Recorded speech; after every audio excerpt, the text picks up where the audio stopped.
precisa baixar um pouco porque tá dando reverberação para mim. Ah, tá. Eu vou baixar e quando o senhor estiver falando, eu vou ocultar ele aqui, tá? Aí Tá. não vai. Opa, você ficou mudo agora. É, eu só Você vou ficou. mostrar. Quando eu der mute, aí a voz não vai ficar com eco, tá bom? Tá ok. Vamos lá.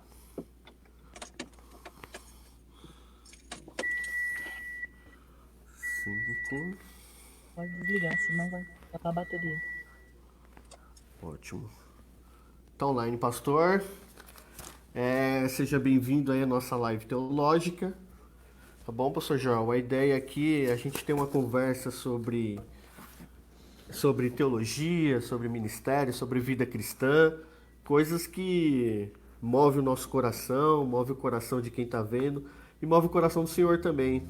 Quero agradecer em nome do IBBC Suzano, pastor Luiz Tenório, o, que é diretor do seminário há 11 anos já fizeram 4 formaturas, então tem militado aí no ensino teológico. O, o Célio Silva, né, que é também diretor também do seminário IBBC, que ajuda o pastor José Luiz Tenório na questão teológica também. Então, quero agradecer, pastor Joel, pela oportunidade que a gente está tendo aqui de conversar sobre tantos assuntos, né? Um deles que eu até mandei para o senhor, que é a questão da formação do obreiro, a importância no ministério, mas a gente coloca mais para frente.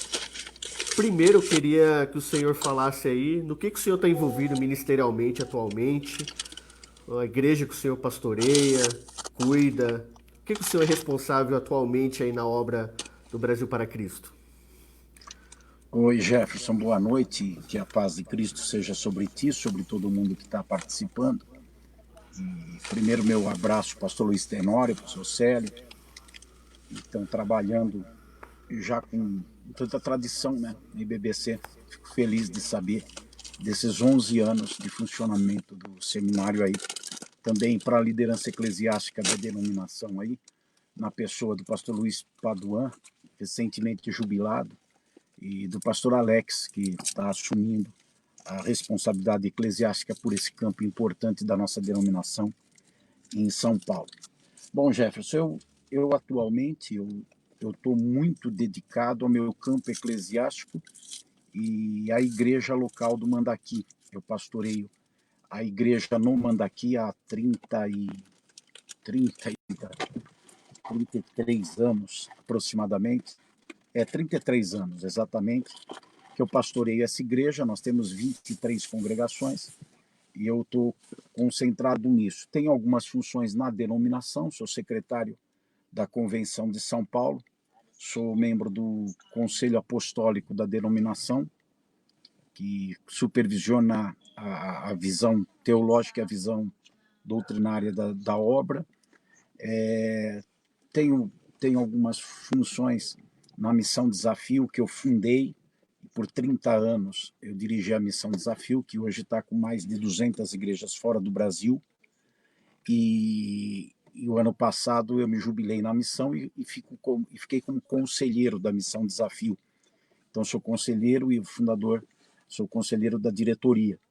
Mas devido a essa época de pandemia, de todas as ocupações, eu tenho dado um foco maior à igreja, porque nós perdemos, eu e todos os pastores, por algum tempo, o púlpito e o templo. Então nós estamos trabalhando no pastoreio das pessoas, sem ter essa ferramenta que é a mais habitual de todos os pastores, né? O contato pessoal com os membros da igreja, semanal, e podendo ministrar, aconselhar, orientar. Então, devido a isso, nós montamos praticamente uma cadeia de televisão online, que hoje funciona 24 horas por dia, para poder atender a igreja e com isso a gente expandiu indo para muita gente. Tem uma equipe, equipamentos, uma equipe trabalhando. Agora mesmo está tendo uma live lá de celebração do primeiro ano de aniversário de um DVD comemorativo dos 30 anos da Missão Desafio.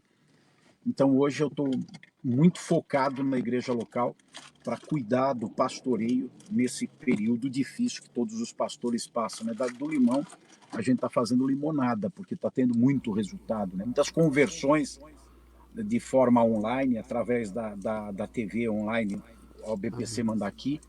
Então, muitas conversões, pessoas vindo para a igreja, mesmo nesse período. Retomamos a igreja agora fazendo culto presencial dentro de uma normativa de São Paulo, com 30% de capacidade do templo, podendo ser usado, e todas as normas de higiene sanitária que precisam ser feitas. Então, minha concentração nesses dias especificamente está na igreja, mas estou olhando tudo isso que eu falei para você, além de ser presidente do IBBC. Que legal, pastor. Queria que o senhor falasse um pouco aí da sua biografia. Como se deu o chamado do senhor para o ministério, né? Como se deu essa paixão por missões na história do senhor? Onde o senhor identifica, porque o senhor falou mesmo, o senhor fundou a questão missionária, né? Foi bem protagonista nessa questão de agência dentro da obra do Brasil para Cristo. E como se deu? Eu queria que o senhor contasse um pouco da sua história, né? Como se deu o chamado para o ministério, essa paixão por missões, aonde entra o pastoreio na sua vida? Então, Jefferson, eu vou tentar resumir, é muita coisa, né? Eu sei. Na nossa TV online, eu estou fazendo uma entrevista de quarta-feira, são 4 quarta-feiras que eu estou introduzindo essa situação toda. Nossa, aí não dá, 1 hora e pedir muito, 15, né? 1 hora e meia. Eu vou resumir em alguns poucos minutos. Você tem a liberdade de me interromper com Ótimo. colocações para não ficar muito prolixo e muito extenso a minha fala. Mas você fica à vontade para interromper. Eu venho de um lar cristão por parte de mãe. Minha mãe era crente, convertida no Brasil para Cristo 2 anos depois da fundação da denominação. Meu pai não era. Aos 16 anos de idade, embora criado na igreja, eu tive as minhas experiências de adolescente no mundo, sempre frequentando a igreja, mas eu tive uma conversão exatamente no segundo sábado de agosto de 1978, quando eu entrei numa igreja e disse para o líder dos jovens naquela época, eu tinha 16 anos de idade, eu falei, a partir de hoje pode contar comigo. E foi um sábado à noite, a partir dali, domingo de manhã, eu já estava na favela com eles, fazendo trabalho de evangelismo, na praça em São Miguel Paulista, fazendo trabalho de evangelização, e depois visitação, FEBEM, não parei mais, 16 anos de idade não parei mais. Mas como um crente fervoroso, batizado no Espírito Santo, nas águas, e um crente fervoroso. Um pouco depois disso, eu acredito, não sei dizer agora exatamente quanto tempo, mas um pouquinho depois disso, eu tive uma visão em que Deus me mostrava uma colher grande e a minha boca aberta. Eu estava orando em cima do telhado na minha casa. E aquela colher, ela jogava na minha boca uma como que sopa de letrinhas. Tinha aquela sopa de letrinha que você fazia o caldo e tinha um monte de letrinha, A, B, C, D. E a sopa era derramada na minha boca. Eu não conhecia a Bíblia, eu não conhecia nada.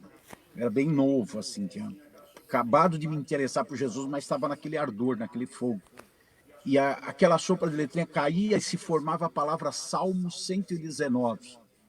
Salmo 119. E aquilo caía na minha boca. Eu desci do telhado, entrei no meu quarto, que era embaixo, lá em casa da minha mãe, e abri a Bíblia para ver o Salmo 119, né? E não acabava mais de ler, né? Foi logo o salmo maior da Bíblia que Deus já foi colocando na minha mente. Na hora eu não entendi isso, que eu vou falar agora. Na hora eu entendi que a palavra de Deus era importante, mas depois eu percebi, o Salmo 119, todo ele versa sobre a palavra de Deus. Então, o que eu não entendi na hora é que Deus estava me chamando para ser pregador naquele momento.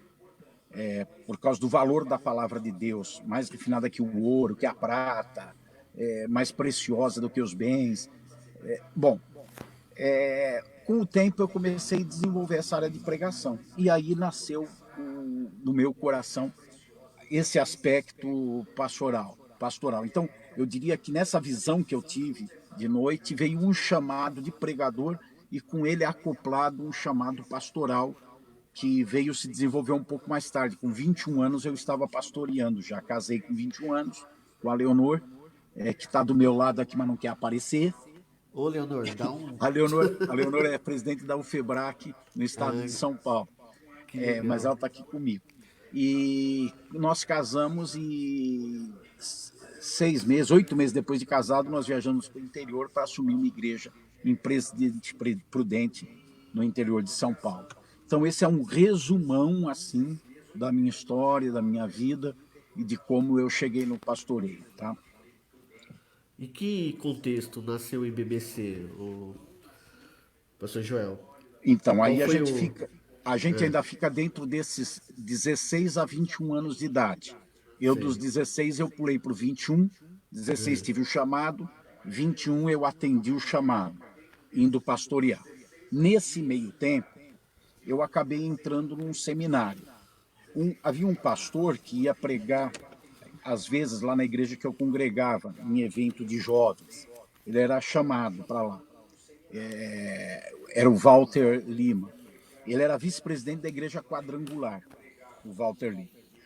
E ele foi pregar lá num ano, nesse período aí, entre 16 e 21, eu acho que eu tinha 17 ou 18, alguma coisa assim.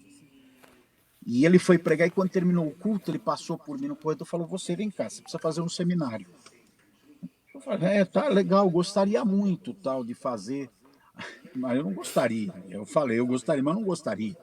Aí ele falou, não, por que você não faz na quadrangular? Porque o Brasil para Cristo não tinha seminário naquela ocasião. Não tinha, e não tinha uma cultura de muito incentivo, de encorajamento para isso. E ele falou para mim, por que você não faz na quadrangular? Eu falei, não, eu vou pensar, tal. Ele falou, vou fazer tua matrícula. Eu falei, mas peraí, como que é isso? Ele falou, não, eu vou, depois a gente se fala, eu te mando, te telefono, alguma coisa assim, não lembro agora exatamente como é que foi o contato. Mas ele fez. Só que a quadrangular, naquela época, tinha o ITQ, Instituto Teológico Quadrangular, na Praça Olavo Bilac, perto da Praça Marechal Deodoro, no centro da cidade, e era muito concorrido. E nós estávamos assim no fim de agosto, setembro, quando aconteceu isso. Então ele falou para o ano seguinte eu entrar no seminário, que era 1981, se eu não me engano. Acho que era isso, não sei. O ano seguinte entrar no seminário. Só que como era muito concorrido, eles fecharam. Eles fecharam para quem não era da quadrangular fazer o seminário. Eu não estava muito afim de fazer seminário, na verdade. Ele é que estava me empurrando e eu educadamente dizendo, não, eu vou, tal, papá. Quando fechou, ele me ligou. E eu falei, olha, eu gostaria muito de fazer, tá? Não gostaria nada, né? Ainda era resquício da velha criatura, que eu era novinho, né? Na fé. Gostaria muito de fazer. Mas aí ele falou para, mas eu disse para ele, mas eu soube que fechou. Agora eu sou do Brasil para Cristo, eu não vou sair do Brasil para Cristo. E eu soube que fechou, então infelizmente não vai dar. Ele falou, mas você quer fazer? Eu falei, eu quero, mas eu falei, mas sem falar, né? Eu quero. Ele falou, deixa comigo então. Eu sei o seguinte, quando começou a chegar a fim do ano, assim, dezembro, tal, eu não estava querendo fazer. Eu não estava. Ele falou para mim assim o seguinte, ligou e falou, Joel, é o seguinte, eu fiz tua matrícula aqui. Eu falei, mas como? É só membro? Ele falou, você já é membro da quadrangular aqui da sede, não precisa nem vir aqui. Ele, como vice-presidente da quadrangular, ele me membrou na igreja quadrangular da sede para eu poder fazer o seminário. E eu falei, mas como que é isso? Ele falou, não, eu te coloquei porque eu sei que você precisa fazer o seminário. Então eu te coloquei, você vai fazer. Aí eu falei, para mim tem um outro problema, eu estava terminando o colegial. Na época tinha o colegial, sei que eram 3 anos. Eu estava terminando e eu estava bombado. Eu tinha repetido o último ano por falta. Aí eu falei para ele, olha, eu acho que não vai dar, porque eu vou ter que fazer o último ano do colegial de novo. Não vou parar no segundo ano para ir fazer o seminário. Então talvez o outro ano. Aí ele falou para mim, não, fica tranquilo, que se é de Deus vai dar tudo certo. Fala lá na tua escola sobre isso daí, que se você bombou mesmo por falta tal. Eu fui conversar e falei na direção. Aí a professora que tinha me bombado por falta, eu faltava muito porque eu ia jogar futebol, né? Então eu terça e quinta eu faltava para jogar futebol. Eu jogava futebol de salão. Naquela época eu jogava no Corinthians, depois na Portuguesa de Esportes, futebol de salão. Então eu faltava para ir jogar. E aí a professora falou para mim, olha, não, eu pedi para abonar a falta, porque eu não queria. Falou, não, não tem jeito. Eu falei, mas não tem nenhum jeito. Ela falou para mim o seguinte, ó, faz o seguinte, vai no dia lá da colação de grau, vai lá, você vai ter que ir mesmo, que você é aluno, vai lá, se te chamar é porque eu abonei, mas não cria esperanças. E eu fui. Aí começaram a chamar os alunos, letra A, letra B, letra C, D, E, GH, J, chamou João, José, e foi para L, M, em ordem alfabética. Eu pensei, bom, bem, não vou fazer seminário e vou ter que fazer o terceiro ano do colegial de novo. Só que ela chamou, foi lá no W, sei lá qual a última letra que ela usou, e quando terminou tudo, chamou todo mundo, ela falou, tem mais um, Joel Estevanato. Então me chamou para a colação de grau. Aí eu fiquei, porque os dois obstáculos, eu não era da quadrangular e eu tinha que fazer o terceiro ano do colegial de novo. Os dois foram superados. Ele me colocou lá e a professora me passou. Eu fui para o colegial para o seminário assim, meio que empurrado, né? Mas eu falei, agora eu tenho que ir, vai ficar muito chato, eu agora não tenho mais desculpa para dar. E fui, entrei no seminário, mas para você ver como era diferente, né, para mim naquele momento, eu continuei faltando no seminário, as aulas eram de segunda a sexta à noite, das 7h30 às 11 da noite, eu continuei faltando de terça e quinta por causa do futebol. No primeiro ano, eu faltei de terça e quinta por causa do futebol. Mas ali dentro do seminário, Deus começou a trabalhar comigo, Deus começou a mexer comigo, começou a abrir o meu entendimento para a palavra de Deus, começou a me confrontar com a palavra de Deus. As aulas foram me pegando. Já no segundo ano eu desisti de faltar no seminário para ir jogar futebol. O primeiro ano inteirinho eu faltei, de terça e de quinta-feira. No segundo ano eu não faltava mais, eu já comecei a me compenetrar. Bom, resumindo, eu me formei dia 12 de dezembro de 1983. Eu me formei em 12 de dezembro de 1983. Dia 18 de dezembro, 6 dias depois, eu estava assumindo a igreja em Presidente Prudente. Fui de trem para lá, 18 de dezembro de 1983, voltei para organizar as coisas aqui, levei a minha esposa, na época, a Leonor, no comecinho de janeiro, para morar lá, onde nós pastoreamos 4 anos. Então, eu contei tudo isso para mostrar como foi muito significativo para a minha vida fazer um seminário de um rapaz empolgado, cheio de vontade de Deus, cheio do Espírito, dedicado, mas sem uma visão ministerial clara, um chamado dentro de mim, uma convicção de ser pregador. Eu pregava na praça, 2 anos fiquei pregando no Largo da Concórdia, levando tomatada na cabeça, era um lugar de prostituição ali, as prostitutas ficavam rindo, jogando coisa na gente, e nós pregando lá de sábado, todo sábado à tarde, e eu pregava ali junto com um grupo de jovens, então muito fervoroso, mas não tinha um impulso assim, uma visão pastoral. E dentro do seminário isso fortaleceu na minha vida. Isso ficou muito forte dentro de mim. E como isso ficou muito forte dentro de mim, quando eu fiquei 4 anos pastoreando em Presidente Prudente, e quando eu voltei para São Paulo, 4 anos depois, eu entendi no meu espírito que tinha que fazer alguma coisa. Jefferson, eu não sou teólogo, eu não sou aquele cara enfiado em livro o tempo inteiro. Eu me preparo para pregar, eu estudo para pregar, eu estudo para o meu dia a dia, mas eu sei o que é ser um teólogo, eu não sou um teólogo, eu não sou um mestre. Mas eu aprendi, e hoje, depois de quase 40 anos de ministério, eu sei que a característica que Deus me deu foi do empreendedorismo no ministério, da desbravar, de ver onde tem necessidade e suprir aquilo. E quando eu voltei, eu olhei e o Brasil para Cristo continuava sem ter um seminário. Não tinha. E o seminário, para mim, ele foi muito importante pelo que eu acabei de falar, foi decisivo no direcionar a minha vida.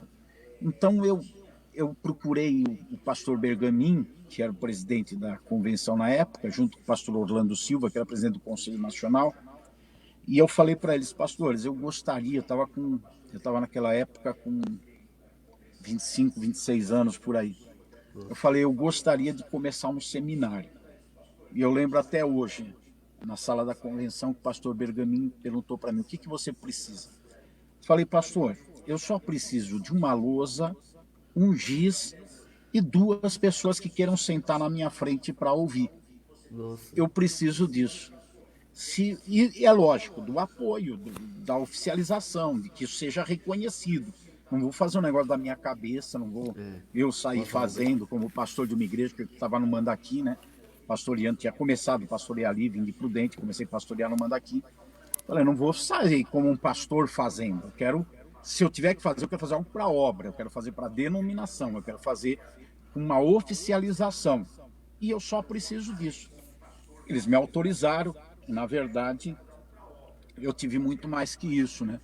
Começamos a divulgar e falar sobre a importância de estudar a Bíblia para vocacionados. E a primeira turma, eu conversei com o pastor Paulo Lutero de Melo da Pompeia, ele cedeu um espaço lá, no subterrâneo da Pompeia, ele ofereceu, sem cobrar nunca nada, e falou, não, fica à vontade, pode usar. Me deu todo o subterrâneo, nós adaptamos, limpamos, arrumamos, fizemos sala, montei secretaria, divulgamos, nós começamos a primeira turma, se eu não me engano, com 62 alunos. A Leonor, minha esposa, fez parte da primeira turma. Foram 62 alunos. Desses, 3 anos depois se formaram, se eu não me engano, 13. 12, ela está me lembrando aqui. Depois de 3 anos se formaram 12. Isso era 1991. Eu acho que era 1990 ou 1991, 30 anos atrás. Alguma coisa assim. Eu não lembro agora. Foi 18 de fevereiro, ficou como registrado como a data de fundação do seminário. 18 de fevereiro de 91. Então, começou assim o seminário, por essa relevância que teve na minha vida, pelo que direcionou a minha vida. Hoje eu sou um pastor, como eu já disse, há 37, 38 anos, com algumas realizações, um ministério que tem prosperado. E se não fosse esses detalhes da história que eu acabei de contar, eu acho que muita coisa não teria acontecido pela minha vida. Mas o que é principal, a minha vida não teria sentido. A minha vida não teria razão de ser. Eu estava jogando futebol para ser profissional. Eu joguei 7 anos no Corinthians, nas categorias de base do Corinthians. Legal. Então, eu estava encaminhando a minha vida nessa direção. Mas ali com 16 anos, ainda jogava e continuei jogando no Corinthians. Com 16, quando eu tive a visão, quando Deus começou a tratar, começou a sair o interesse. Eu gosto de futebol até hoje. E parei de jogar agora há pouco por causa do joelho, que não deu mais. Craque, você sabe como que é, o pessoal pega, tal, então acabou meu joelho. O futebol perdeu muito. Não tá rindo do lado, não sei por quê. Agora, eu sempre gostei do futebol. Mas começou a sair o brilho, começou a sair o encanto. Não que eu achei pecado, nada, mas eu comecei a ter uma ideia muito clara que eu seria um pastor paroco. Aquele pastor de uma igreja, eu pensava 30, 40, 50 pessoas e dedicar minha vida para cuidar daquelas pessoas na fé. E um pastor paroco que está ali com o povo, não dava para ser jogador de futebol, que tem que estar sempre em concentração, viajando. Então, esse começou a mudar tudo. Então, o seminário, para mim, é que marcou toda essa mudança radical da minha vida e me deu um sentido na vida. E eu entendi que era impossível que pessoas que queiram um ministério, queiram servir a Deus, não tivesse uma dedicação no estudo da palavra de Deus para poder cumprir um ministério. Porque, Jefferson, uma coisa que me chamou muito a atenção, por essa disciplina comportamental que eu aprendi no futebol, eu comecei com 11 anos de idade no Corinthians a jogar. As categorias dente de leite, naquela época passava na TV Gazeta de sábado, 11 horas da manhã. Então, e tinha os período de treinamento, tinha concentração mais para frente. Eu me dedicava, treinava de manhã, treinava à tarde. Eu morava na Penha e para ir para o Tatuapé, para o Corinthians, ali para a Fazendinha, eu não tinha dinheiro, eu ia a pé. E treinava, voltava. Comia, às vezes, eu comia um pudim de pão, um pedacinho de pudim de pão e tomava um café, uma Coca-Cola, porque não tinha dinheiro para almoçar. E voltava para casa. Depois, chegava em casa, depois de 1 hora, 2 horas, eu voltava a pé para ir treinar de novo à tarde. E depois tinha que jogar. Então, isso foi me dando uma disciplina. E eu entendi o seguinte, espera um pouquinho. Quando eu entrei no ministério, quando eu tive o chamado, eu falei, espera um pouquinho, as pessoas elas gastam a vida. Eu tive colegas que deixaram de estudar, deixaram tudo por causa do futebol. E eu não podia aceitar que alguém fosse pastor como um bico, fazendo do pastorado alguma coisa assim de, sei lá, faz quando der, e faz de qualquer Sem paixão, jeito, né? sem paixão, sem Sem renúncia. preparação. Você pensa em um jogador de futebol, tem que treinar, tem que se disciplinar. A própria Tem que palavra ser. diz, tem que se disciplinar em tudo. Não Tem que pode ser. comer qualquer coisa, não pode ir em qualquer lugar. É Então, verdade. peraí, como pastor, o jogador de futebol é para essa vida, ou qualquer outra coisa é para essa vida.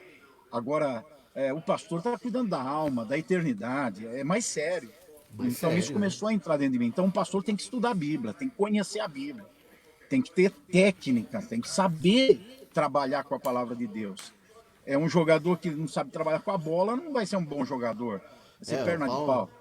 Paulo mesmo Então ele diz, né? Obreiro aprovado, né? tem que ser aprovado. Então para mim, nasceu um poder muito grande na minha vida, é, através dessa disciplina comportamental no futebol. Tudo na vida da gente, Deus vai usando para É. construir a nossa história e confirmar o que Ele quer. Então, para mim, tudo isso foi somando. Então, Que para vem. mim, é ainda inadmissível que alguém suba num altar para abrir uma Bíblia e pregar se não manusear essa palavra, se não a entender de uma correlação bíblica mental, se não tiver na mente dele uma correlação que um texto aponta para outro, para uma doutrina, para uma história, e tudo em harmonia. Para mim é uma heresia pregar só uma coisa isolada na Bíblia. Precisa entender a Bíblia de maneira sistemática. E é isso que um seminário faz. Pega a Bíblia e expõe para o aluno de uma forma sistemática, que ele vai ligando a história, a geografia, a cultura, a teologia, a antropologia, vai pegando tudo junto ao mesmo tempo e trabalhando com isso. Então daí nasceu minha paixão pelo ministério e está intrinsecamente ligado uma coisa com outra, o ministério com o estudo da palavra. Então, automaticamente, tinha que vir o seminário dentro disso. Para terminar essa parte aqui da minha resposta para você, só fazer uma consideração final, tá? Eu jogava no Corinthians porque era perto de casa, porque eu fiz peneira lá e passei, tá? Mas é pecado passado. Sempre fui palmeirense e continuo sendo. Tá ótimo. Legal, pastor. E assim, quando o senhor enfrentou meio que preconceito nessa questão de, vamos dizer assim, antes tinha uma máxima, né, dentro do movimento pentecostal que dizia que teologia esfriava, né? Então tinha aquele dualismo, ou você estudava teologia, ou tinha aquela concepção que a teologia desfigurava o obreiro pentecostal, tirava a unção. Não sei se o senhor está me entendendo. Sim. O senhor enfrentou algum preconceito quando começou a chamar turmas para ensinar teologia? Eu tive numa escala de 0 a 10, eu tive em relação a missões uma dificuldade de trabalhar e oposição e o que você chamou de preconceito, lá 9, vai, de uma escala de 10 a 10 numa intensidade, 9. No seminário, com o estudo teológico eu não tive essa aversão, essa oposição tal. Encontrei pessoas que não tinham interesse, nem as condenam porque elas não foram criadas num contexto que entenderam isso. Você pode perceber pelo meu testemunho que Deus trabalhou muito comigo nessa questão do sonho, da revelação que eu tive através de uma visão. Então, a disciplina que eu tive no futebol, Deus me trabalhou muito comigo para que eu saísse desse contexto, porque eu vinha de uma igreja que o pastor subia no púlpito, ele trabalhava secularmente na hora do culto, ele subia no púlpito e a gente via ele desesperado, virando as páginas, claramente para procurar o que ia falar. E, invariavelmente, ele chamava um presbítero, um pastor na hora da mensagem, na hora ali para pregar, porque ele mesmo não tinha nada para falar. Então, para eu sair desse tipo de cultura, Deus fez um trabalho na minha vida. Então, eu nem recrimino aqueles que não tinham esse fervor pelo estudo, pela palavra. Mas dizer assim, teve oposição, não. Eu tive oposição em missões. Agora, no estudo teológico, não. Então, ótimo, pastor. Você é interessante como essas coisas vão se encaixando, né? Como você falou, Deus vai usando coisas que da sua vivência e depois encaixa no chamado, na vocação, né? Eu queria que o senhor desse uma palavra, que até como a gente colocou como tema aí na nossa fala, né? A gente deu essas introduções aí porque é interessante saber o caminho, né?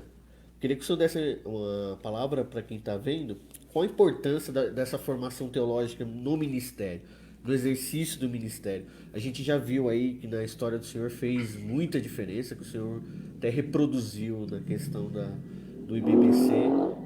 Qual a importância disso, dessa formação teológica no exercício do ministério, como você falou? Seja na pregação, no ensino teológico, qual que é a importância disso? Para quem é obreiro e é ávido por teologia, por conhecimento, qual a importância disso na vida dele, na vida cristã e no exercício do ministério?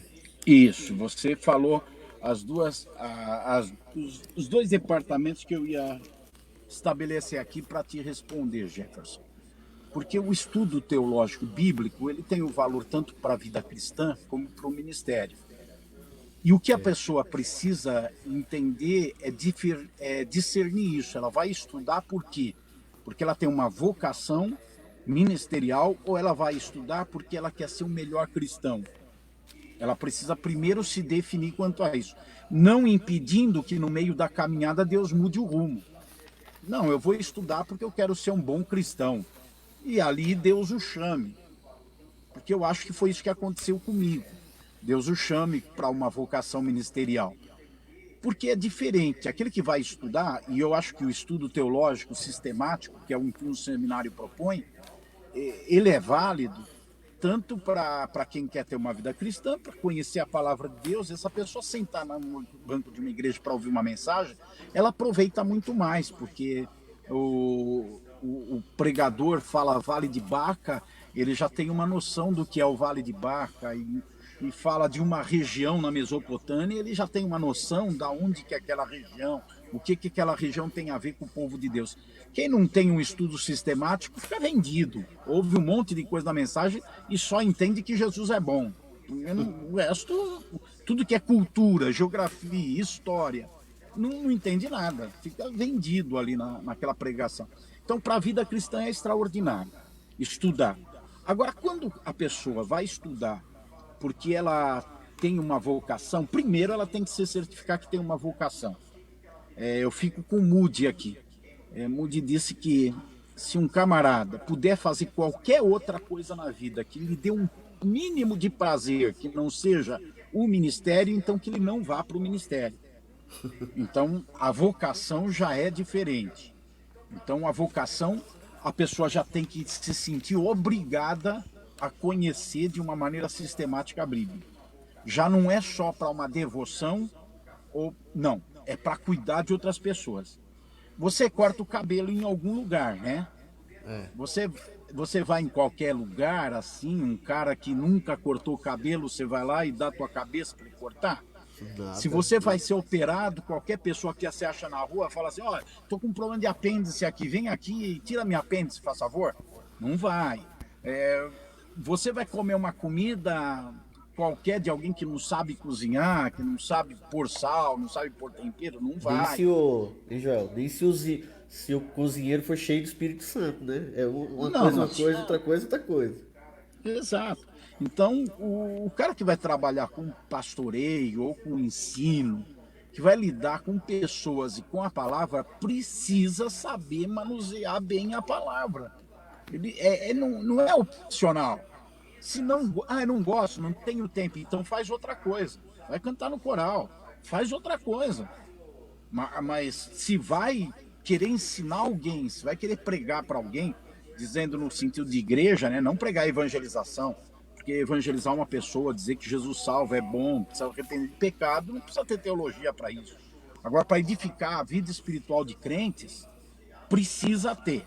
Não pode se meter a fazer isso, porque vai pôr pessoas em prejuízo e vai colocar sua própria vida em prejuízo e seu relacionamento com Deus em prejuízo.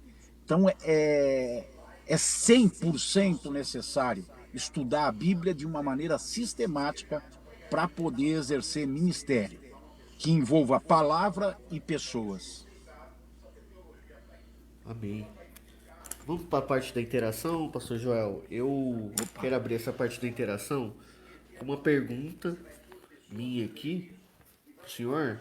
Eu quero saber, segundo a sua opinião, qual a maior contribuição que a sua igreja, o Brasil para Cristo, a igreja que o senhor é pastor, trouxe e ainda traz para o evangelicalismo brasileiro? Nós sabemos que o Brasil para Cristo tem uma história dentro do evangelicalismo brasileiro. Qual, segundo a opinião do senhor, que está inserido aí na questão da igreja, qual a maior contribuição que a Igreja Brasil para Cristo trouxe nesse novo contexto de crescimento, né, evangélico brasileiro? Qual a maior contribuição que a sua denominação trouxe para esse movimento, para esse evangelicalismo brasileiro?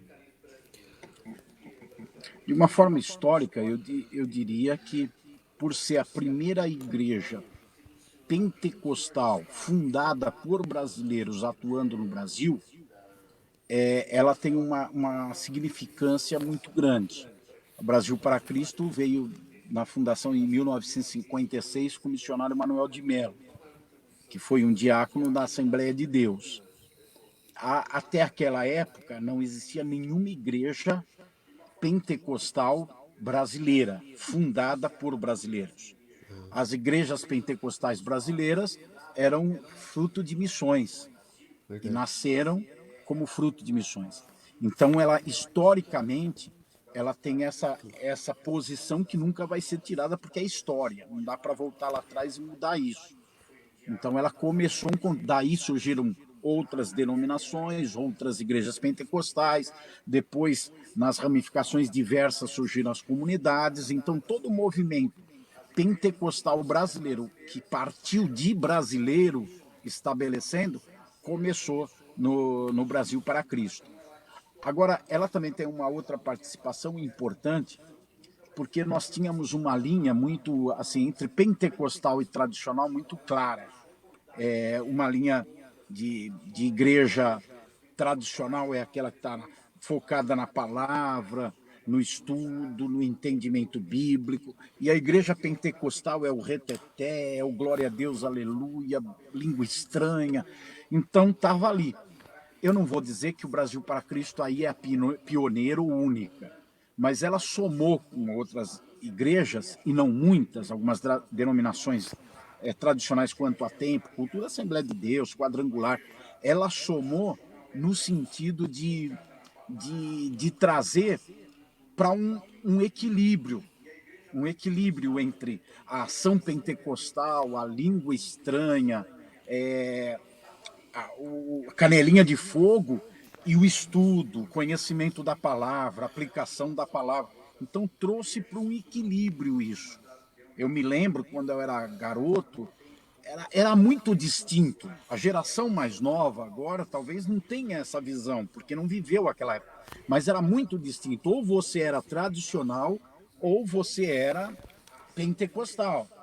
E completamente distinto um do outro. Então, eu acho que isso é uma contribuição muito grande para o evangelismo nacional, para que fosse juntado e o conhecimento e o poder, e a gente evitasse o que Jesus falou em Mateus 22, 29. Errais porque não conheceis a Escritura e nem o poder de Deus. Então, eu diria que os tradicionais estavam lá focados na Escritura, os pentecostais focados no poder de Deus. O Brasil para Cristo veio somar para que o poder de Deus e as Escrituras caminhassem juntos e tivesse uma vivência harmônica e pacífica na construção do evangelismo no Brasil. Amém, muito obrigado, muito legal mesmo. O pastor José Luiz Tenório, ele fez uma pergunta, ele quer saber do senhor qual o legado do púlpito pós-pandemia. Aí ele colocou assim, uma mensagem mais polida ou bíblica, ou corremos risco de afrouxarmos as mensagens bíblicas com mensagens com espécie de fast food? O que o senhor acha que essa pandemia pode afrouxar, segundo ele aqui, a mensagem bíblica, ou continuar na mesma essência? Eu acho que algumas coisas que já existem vão ser bem acentuadas. Por exemplo, Hoje nós temos um grupo de pessoas bíblicas que congregam nas igrejas e elas sabem os valores cristãos com clareza, cumprem esses valores, entendem o lugar que o congregar, a igreja tem, o púlpito, o coro, o corpo ministerial, os grupos, os ministérios, o grupo pequeno, o lugar que isso tem de importância e significância para um processo de vida espiritual. Isso existe. Mas também existe aqueles que são eventualmente participantes da vida da igreja. Aqueles que vão, não têm tanto compromisso, mas vão. E tem aqueles que fazem uma vida cristã virtual, que tem uma vida cristã como simpatizante virtual. Isso já existe. Eu acredito que pós-pandemia isso vai ser muito mais clarificado, muito mais solidificado. Então, quem é uma coisa vai ser isso com mais convicção. Quem é outra coisa vai ser aquela coisa com mais convicção. Quem está firme na igreja, sabe o valor de congregar, sabe o valor de estar com os irmãos, vai estar morrendo de vontade de viver isso. Sente na alma a falta disso e vai valorizar isso demais. E vai ser mais firme, mais constante, mais abundante. Os pregadores também vão dar mais valor para pregar a palavra com consistência, porque perderam o púlpito, perderam o microfone durante um tempo e estão sentindo quanto isso faz falta. Então vão se dedicar para isso. Mas, por outro lado, tem gente que está gostando do sofá no culto online. Aquele grupo que já não tinha muito comprometimento, que já não estava tão ligado, ele está sendo incentivado a sentar no sofá agora e assistir um culto online comendo pipoca. Ele está sendo incentivado a isso pela necessidade do templo fechado. E eu temo que isso vai ser mais acentuado na vida dessa pessoa, de que a igreja não é tão importante, de que o púlpito não é tão, que a pregação não é tão importante. Eu tenho pregação em casa, eu tenho louvor em casa, e eu não preciso me locomover, não preciso... Eu posso fazer até meu dízimo e oferta pela internet. E Isso então, pode contribuir para um movimento nominal, né? A nossa mensagem de crítica ao catolicismo muitas vezes foi aquele pessoal que ia para a igreja só para batizar e para casar, mas se dizia católico. E isso pode contribuir para um movimento nominal, não é isso? você tem toda a razão, porque o que a gente tem na religião? A gente tem a religião com os adeptos e a religião com os adeptos culturais. É o que acontece muito com o catolicismo. Você tem alguns católicos que fazem todos os sacramentos, frequentam a missa, e eles são atuantes, praticantes, mas a grande maioria é nominal. Então vai ser acentuado o evangélico nominal. Esse grupo de evangélico que acha que pode servir a Deus e viver sem estar conectado com os outros cristãos num ambiente comungando com eles. E eu estou constatando o que eu acredito que vai acontecer. Agora, a minha avaliação sobre o que vai acontecer é que vai ser muito bom e vai ser muito ruim. Vai ser muito bom porque aquele grupo que ama a igreja, ama congregar, conhece o valor da mutualidade, amar uns aos outros, perdoar uns aos outros, chorar com os que choram, se alegrar com os que se alegram, repartir o pão uns com os outros. Esse grupo vai acentuar e valorizar isso muito e vai se dedicar muito a isso. Então vai ser muito bom. Vai ser muito ruim porque aqueles que não olham esse aspecto e acham que igreja e evangelho é uma pregação, é um louvor, é uma contribuição, eles vão concluir o seguinte: tudo isso eu posso ter no sofá da minha casa, tudo isso eu posso ter pela televisão.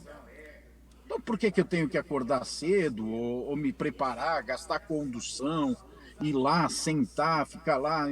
Eu posso fazer em 2 horas o que eu gasto hoje 4 horas, entre ir, locomoção, preparação. E num tempo de fast food, todo mundo querendo fazer as coisas rápido, que está com 3 canais de televisão ligados ao mesmo tempo, de rede virtual ao mesmo tempo fazendo as coisas, Então a pessoa, eu vou fazer em 2 horas o que eu tinha que fazer em 4 antes. Então para esses vai ser muito ruim. E eles vão se enganar. Eles vão se enganar. Porque não existe evangelho sem relacionamento. Verdade. Evangelho não é liturgia. Evangelho é relacionamento. E relacionamento tem que ser pessoal. É só assim que tem relacionamento. Então eles vão se perder nesse entendimento errôneo que terão. E vão se justificar. Então nós vamos ter algo muito bom e vamos ter algo muito ruim no pós-pandemia. Na verdade, deixa eu só complementar, Jefferson, dizendo o seguinte, na verdade, é dito que tem que ser assim. Todos nós sabemos, eu não estou dizendo que essa pandemia é o fim do mundo e que Jesus vai arrebatar a igreja durante ela, não estou dizendo isso. Mas a gente percebe muito claramente que estamos chegando naquele tempo final. O tempo das dores, o tempo do esfriamento do amor, o tempo que a fé está acabando sobre a terra.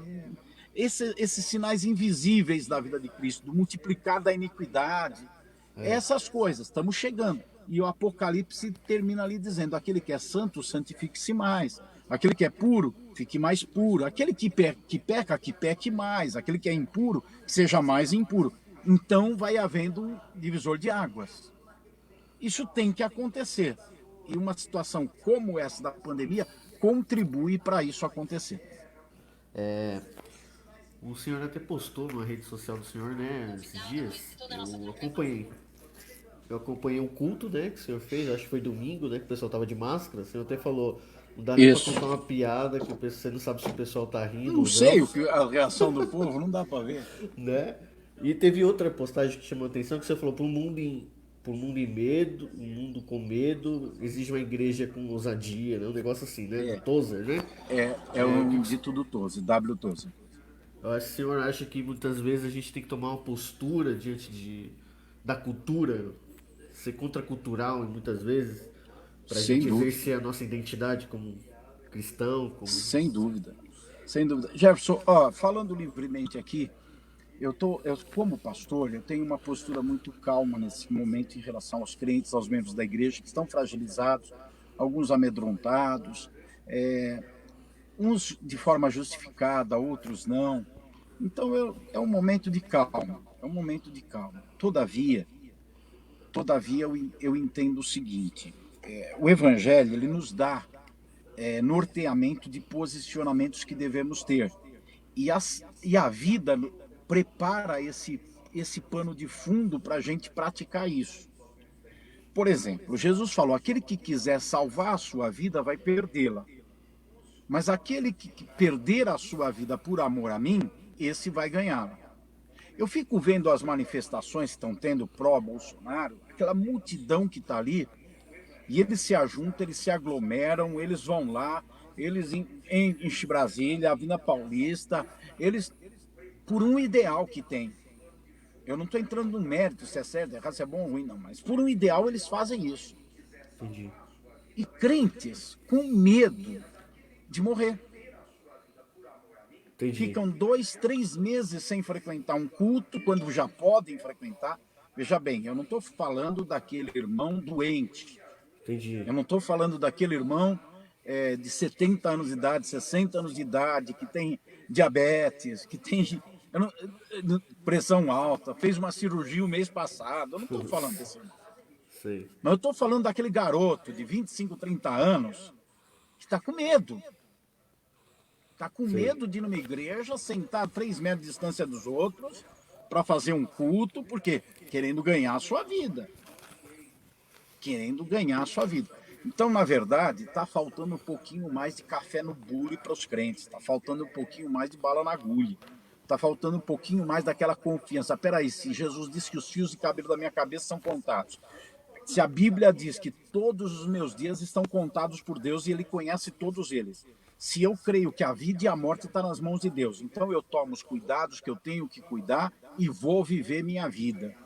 E vou servir a Deus, e vou trabalhar, e vou viver minha vida. Com todos os cuidados que eu posso ter. Mas eu não vou pegar um cobertor, colocar na minha cabeça e ficar lá escondido morrendo de medo. Então eu acredito que tem que ser mais firme, sim. Está faltando muita ousadia para o povo de Deus, está tendo muita covardia com muita gente, não com todo mundo, e sempre fazendo a ressalva. Tem aqueles que realmente têm que tomar cuidado. Tem gente na igreja que fala, eu quero ir, eu falei, não vai, espera um pouquinho. E tem outros que eu tinha vontade de ir lá e arrancar o cobertor deles. Vamos, né? Mas eu não faço, porque eu estou com calma nesse momento, estou respeitando até a fragilidade dos mais fracos nesse momento. Entendi. Pastor Joel, a igreja do senhor, no ministério do senhor foi um dos primeiros a trabalhar. Tá me escutando? Estou ouvindo bem. O senhor foi um dos primeiros a trabalhar com um pequeno grupo. O senhor acha que nesses contextos de pandemia ou outras eventualidades, isso ajuda no pastoreio da igreja? Porque, vamos dizer assim, é uma liderança compartilhada ali, exercendo o sacerdócio de todos os crentes, a mutualidade de uns aos outros. Você acha que o pastor que prioriza o pequeno grupo ajuda mais na saúde dele mesmo ao exercer o pastorado da igreja? Compartilha os dons? Olha, eu entendo que a gente tem que fazer o que é certo, independente de resultados, independente de motivos. Tem que fazer o que é certo. Pequeno grupo é certo, porque a Bíblia mostra que é certo. Você vai para o Antigo Testamento, Moisés tinha a grande missão de cuidar de Israel, conselho de Jetro, pequeno grupo para você cuidar de Israel. Você vai para o Novo Testamento, Jesus vai estabelecer discípulos para fundar a igreja, pequeno grupo para estabelecer os discípulos. A igreja começa pequeno grupo para cuidar das causas dos órfãos e das viúvas, e o pequeno grupo reunido nas casas, a igreja está distribuída em pequenos grupos nas casas. Então, o pequeno grupo é o certo. Então, a gente tem que fazer o que é certo, independente se isso faz a igreja crescer, se isso dá unidade, se isso resolve problema ou não resolve. Então, o primeiro ponto que eu quero falar te respondendo, Jefferson, é que tem que fazer o que é certo. E pequeno grupo é certo fazer. Então, tem que fazer porque é certo. Agora, o benefício do pequeno grupo. Eu não posso falar por nenhuma igreja. Eu posso falar pelo Mandaqui, igreja que eu pastoreio. As estruturas da igreja não sofreram praticamente nada em relação a essa pandemia. A administração, as finanças da igreja não sofreram nada praticamente em relação a essa pandemia. Estamos vivendo um tempo de prosperidade na igreja do Mandaqui hoje. Amém. Como eu não tinha do ano passado para trás, mesmo com a pandemia. Os grupos pequenos continuam se reunindo. Eles fazem por videoconferência as reuniões.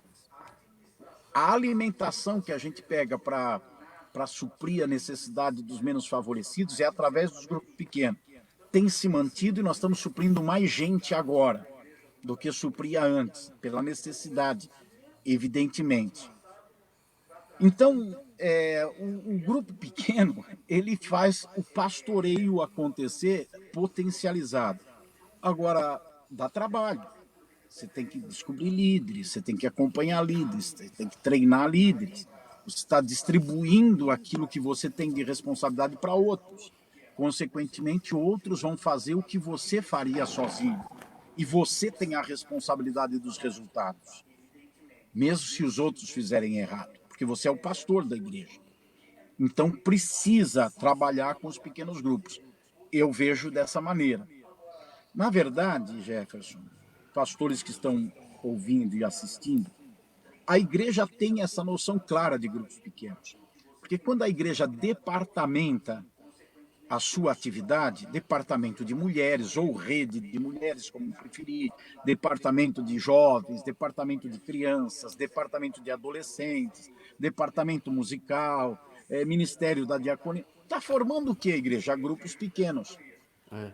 O problema que as igrejas têm é que elas entendem a necessidade do grupo pequeno, mas elas não compreendem o potencial dos grupos pequenos e usam os grupos pequenos para a liturgia de culto, para a liturgia de reunião. Para reunião.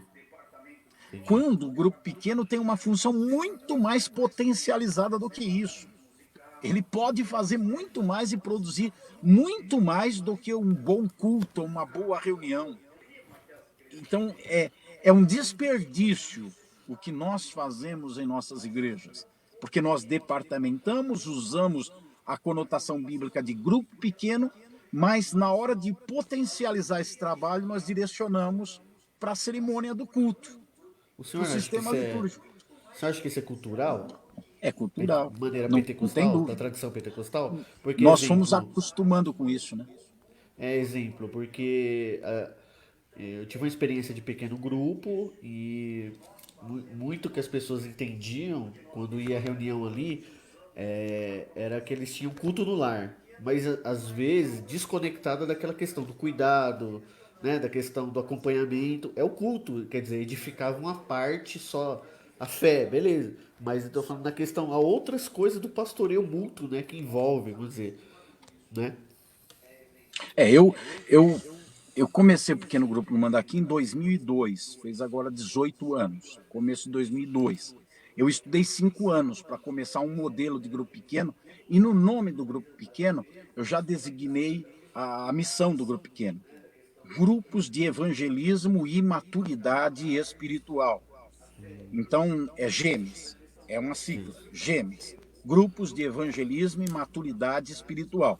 Então já está embutido aí o evangelismo e a maturidade espiritual. Quando você faz o culto doméstico, você não atende esses dois propósitos. Quando você faz o grupo de estudo doméstico, você não atende esses dois propósitos.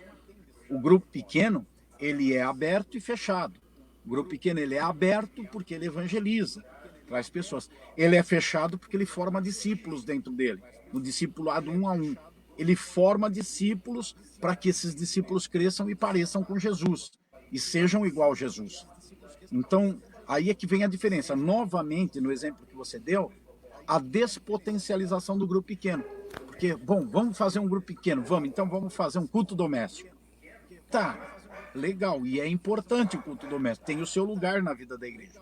Mas não pode tirar aquela característica do que o grupo pequeno pode oferecer para a igreja, diminuir do potencial dele. Porque a partir do momento que eu falo assim, estou fazendo um grupo pequeno, e você chega lá, canta corinho, bate palma, tira oferta, tem uma pregação, e o pessoal vai embora, dá testemunho e vai embora. Peraí, eu descaracterizei o que é o grupo pequeno. Eu despotencializei o que ele poderia produzir para a minha igreja, para a minha vida e para a vida das pessoas. Isso é um desperdício. Isso é um desperdício.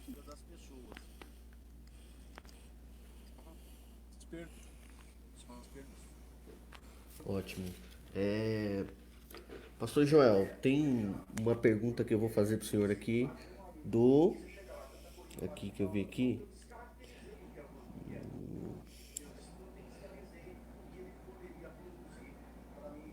da aqui, ó. Flávia Matos. Vou colocar aqui pra gente ler. Pastor Joel, podemos dizer que a Igreja Brasil para Cristo é uma igreja que caminha para o caminho das igrejas históricas por ter um cuidado crescente na formação de obreiros e obreiras? Nunca vai perder a característica pentecostal. Eu não acredito que um dia a Igreja do Brasil para Cristo vai perder a característica pentecostal. Eu diria para você, Flávio, para quem está assistindo, que aquela colocação que eu fiz, a audiência é rotativa, não sei se ela estava ali ouvindo, mas aquela colocação que eu fiz do Brasil para Cristo cooperar para trazer um equilíbrio é a resposta disso. O equilíbrio é juntar o poder do Espírito Santo com o conhecimento e a prática bíblica. É juntar as duas coisas. E elas não são assim, distantes uma da outra. Eu tenho que ficar com uma ou eu tenho que ficar com outra. Pelo contrário, elas se complementam. O problema está em criar a impossibilidade de uma conviver com a outra. Ou eu sou pentecostal ou eu sou histórico. Não, eu posso ser um histórico pentecostal e eu posso ser um pentecostal histórico. E isso que é o caminho. O caminho, porque quando eu falei da Igreja do Brasil para Cristo, que ela saiu da ponta lá de poder e veio para o meio trazendo conhecimento, pode reparar na história do evangelismo brasileiro. as igrejas históricas, tradicionais, elas também saíram da ponta delas e vieram para o meio para encontrar o poder. E hoje você entra em alguma igreja histórica e ela parece que tem mais poder e é mais pentecostal do que muitas igrejas ditas por pentecostal. E são históricas. Então elas E é vieram para o interessante, equilíbrio. é interessante não perder essa identidade, né? A gente viu aí recentemente um pessoal que conheceu as doutrinas da reforma pela internet, foi aquele boom, né?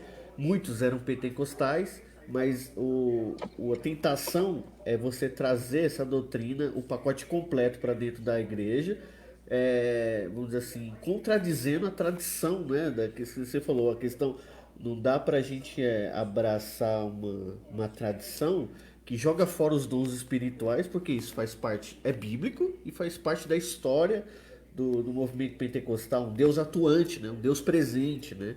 Os pentecostais foram aquele que, pô, a história do Manuel de Melo mesmo diz, né? Isso é o Deus presente na cura divina, é o Deus do impossível ali, no tato da pessoa, né? Então, aí, muitas vezes, a história recente traz um pessoal que produz teologia, mas produz uma teologia, vamos dizer assim, com mapa incompleto, que nem, né, Lucas fala lá de Apolo, né?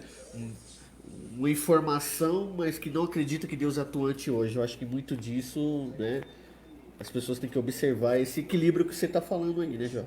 Exato, porque a gente tem que fazer a distinção entre a doutrina do teísmo e do deísmo. No teísmo, nós sabemos que as pessoas acreditam de uma forma, e no deísmo de outra. Uns acreditam que Deus fez tudo e largou tudo aí para a gente se virar. Outros acreditam que Deus fez tudo e participa da nossa história. Pentecostalismo trabalha sempre na linha dessa participação ativa de Deus na história. Então, Deus está atuante na história. Também, Jefferson, eu entendo, e a Flávia que fez a pergunta, que muitas pessoas fazem confusão porque elas não sabem exatamente detectar o que é um movimento pentecostal, o que é o pentecostalismo. Muita gente associa ser pentecostal com cantar corinho batendo palma.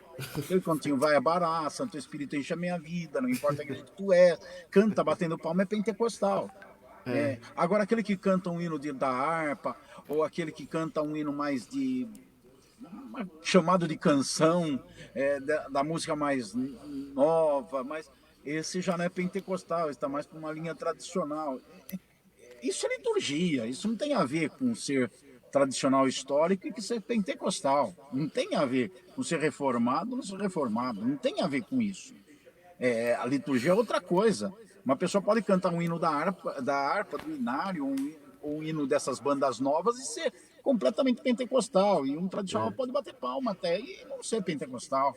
Porque ser pentecostal está ligado a Pentecostes, a dom do Espírito, a derramamento do Espírito, a vida dirigida pelo Espírito. E isso é ser pentecostal. Então,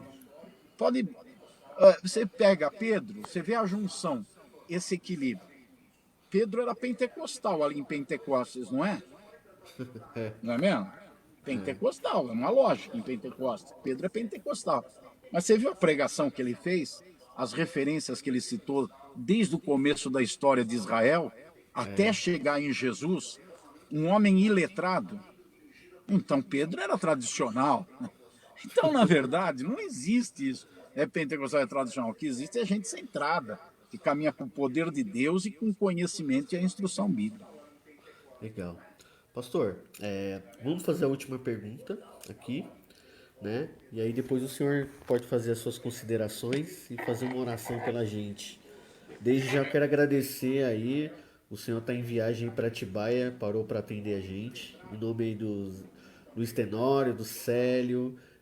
Quero que o senhor venha fazer uma visita aqui no seminário aqui em Suzano, dar uma palavra para esse seminarista, reproduzir isso que a gente teve nessa conversa curta aqui. Última pergunta é o Célio mesmo aqui, que é um dos diretores do BBC. Ele tá usando o Facebook, eu acho, da esposa dele. Mas tá aqui, ó. Talvez o senhor já até falou, mas se o senhor quiser frisar mais alguma coisa. Quais os benefícios que uma igreja usufrui nas áreas do ensino, pregação e aconselhamento quando o pastor vocacionado tem uma boa formação teológica? Os benefícios que a igreja usufrui, ela não vira coxa de retalho. Ela não vira coxa de retalho. Existe existe do púlpito vai fluir um norteamento da vida do pastor e da igreja. Então vai ter currículo, a igreja vai ter currículo. Uma igreja que não tem uma liderança teológica, ela não tem currículo. Prega o que dá na cabeça, ensina o que dá na cabeça, o que sente, o que tem vontade. E quantas vezes a gente sente de acordo com o momento que a gente vive? É o normal isso, eu sou pastor. Eu estou sentindo de acordo com o momento que eu vivo. Se eu não tenho currículo para pregar e para ensinar, Fora eu as vou pregar. modas, né? O Hã? senhor tem mais de 30 anos de ministério, pode falar melhor que eu, né? A gente teve a moda da cura interior, a gente teve a moda da Exato. prosperidade, né? Então, há sempre Falta de uma currículo. forma, sempre tem uma teologia rondando o púlpito se não tiver uma formação, se tiver, né? Pega influências assim várias, algumas boas, outras más, mas vira uma coxa de retalho, porque não tem uma linha para seguir. Eu estabeleci aqui, já fazem 8 anos, foi em 2012, eu estabeleci um processo de pastoreio que também eu criei, chamado Apacentar e o Pequeno Rebanho. Nós trabalhamos com semanas temáticas. Eu escrevo um livro, manual, que agora é uma agenda de uso, mas manual também, onde eu tenho para o ano seguinte todas as semanas e o tema de cada semana, de acordo com um programa bíblico que eu estabeleço. Por exemplo, esse ano é um ano de milagres, então o ano que a gente estabeleceu de milagres, o ano passado eu escrevi as 52 mensagens do ano, e isso é disponibilizado para todos os crentes através de uma agenda. E não fica só na mensagem do domingo. O grupo pequeno fala do mesmo assunto. Nós temos todo dia, 8 horas da manhã, das 8 às 8h30, um devocional na igreja, que também contemplado pela agenda, que fala do mesmo assunto. Nós temos uma leitura bíblica para cada crente na agenda que fala do mesmo assunto. Então, o que acontece? A pessoa vai no domingo, ela ouve um tema, numa pregação. Mas até o sábado seguinte, tudo que ela vai ouvir, tudo que ela vai ler no particular dela, tudo que ela for na igreja para fazer, ela vai ser direcionada naquele assunto. Agora veja bem, não é esse o caminho? A Bíblia não diz que a prosperidade e a felicidade vem pelo meditar na palavra de Deus? Faz correlação bíblica e mental, você vai ver que tem um monte de texto que aponta felicidade, prosperidade com meditação. Meditação é pensar, repensar, avaliar, pensar de novo. Uma igreja que não tem uma vocação bíblica na pregação, com um currículo, o que acontece? O crente ouve no domingo sobre Noé, na segunda-feira tem um estudo bíblico sobre Adão, na terça-feira fala da volta de Jesus, na quarta, no grupo pequeno, vai estudar sobre santidade, na quinta. Então, tenta cumprir a Bíblia inteira em uma semana. E no fim, fica aquela anedota que todo mundo conhece, né? O cara começa a colocar Adão dentro da arca de Noé, Eva vai para a barriga do peixe, porque fica uma confusão teológica, porque ninguém guarda nada. É muita história bíblica, é muito personagem, é muito ensinamento, é muita coisa. Agora você pega um tema e só fala daquilo naquela semana, vai nesse texto, vai naquele, dá estudo, medita, lê a Bíblia sobre aquilo, ouve a mensagem no tempo, aquela informação fica na pessoa. Ela medita, consequentemente ela vai se tornar próspera, vai se tornar feliz. É esse que é o objetivo de todo mundo, ser feliz, ser próspero. Próspero no sentido de felicidade ampla, corpo, alma e espírito. Então, eu adoto isso. Eu acho que uma igreja que não tem um padrão bíblico, uma sistemática bíblica, essa igreja acaba virando uma coxa de retalho.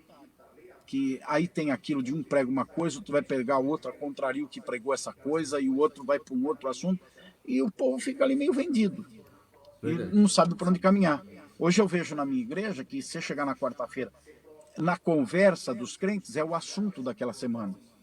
No dia a dia dos crentes é o assunto daquela semana. Então, os crentes ficam concentrados naquilo que eles estão fazendo. Semana passada nós falamos sobre santidade para servir a Deus, a semana inteira. Então, a semana inteira foi concentrada nisso, santidade para servir a Deus. Cada semana tem um tema específico para as pessoas se concentrarem. Amém. Pastor, quero agradecer aí a conversa. Foi muito edificante aí saber da sua história, aquilo que Deus tem feito através do Senhor. Quero dar um abraço para quem viu a live aí. Show. O Célio, a Raquel, o Teófilo, o pastor José Listenório, o Valdemar. Os obreiros estão usando o Face da mulher aqui para mandar. Dário Rocha, Edielso, Wagner Rocha da Silva, Gilberto Nunes, enfim. Pastor, quero deixar Abraço, Gilberto Nunes, é lá da Bahia, sempre É da por Bahia? perto. É um Nossa. abração, amigo, pastor. Deus abençoe. O Anderson Steck, Vando Santos, Renildo, Carlos Siqueira. Então a gente quer agradecer em nome do IBBC Suzano. Quero que o senhor deixe suas considerações aí. Faça uma oração pela gente. Manda um beijo aí pra sua esposa que fez essa paradinha aí pra gente ter essa conversa. Ela não quis aparecer, né? Mas tá bom. Não, também ela não quis, mas se ela aparece, ela toma a cena aqui e eu fico na reserva. Eu mando para ela o beijo, que ela está aproveitando para fazer algum trabalho também, que ela tem muita coisa aqui do lado no carro, tá? Minha consideração é a consideração mesmo que eu tenho pelos irmãos, pela igreja aí de Suzano, por toda a região, né? Que a minha referência principal é o pastor Luiz Paduan, que conheço há décadas, né? Pastor Alex também pelo envolvimento com missões que a gente Verdade. tem, que ele tem, que eu tenho, que já tive aí muitas vezes por isso. Um abraço para o pastor Luiz Tenório, Célio, para você, Jefferson, e para todos os irmãos que acompanharam esse momento. É uma palavra de consideração pela vida de vocês. Que Deus abençoe a todos, que Deus sustente e guarde todos. Estou na tela aí o Wagner lá do Rio de Janeiro também, um abraço para ele. Deus abençoe todos os irmãos. Vamos orar então? Amém. Pai, em nome de Jesus, nós pedimos que haja algum fruto desse momento que tivemos juntos. Um fruto na edificação, um fruto na solidificação de conceitos, de valores, de convicção, de fé, e que obreiros, irmãos e leigos e pessoas que estão começando na fé agora e de alguma forma participaram desse momento, independente de estarem até ouvindo esta oração, que eles sejam ajudados pelo Espírito Santo com alguma palavra, com algum momento, com alguma experiência desse tempo. Obrigado pelo IBBC de Suzano, dá graça, sabedoria aos mestres, aos professores, aqueles que se dedicam em preparar o estudo para levar aos alunos. Dá aos alunos a abertura do entendimento para compreenderem a tua palavra. Muito obrigado, em nome de Jesus. Amém. Amém, pastor Joel. Boa viagem. Deus abençoe. Obrigadão. Obrigado. Deus abençoe todos. Até mais. Tchau. Até mais.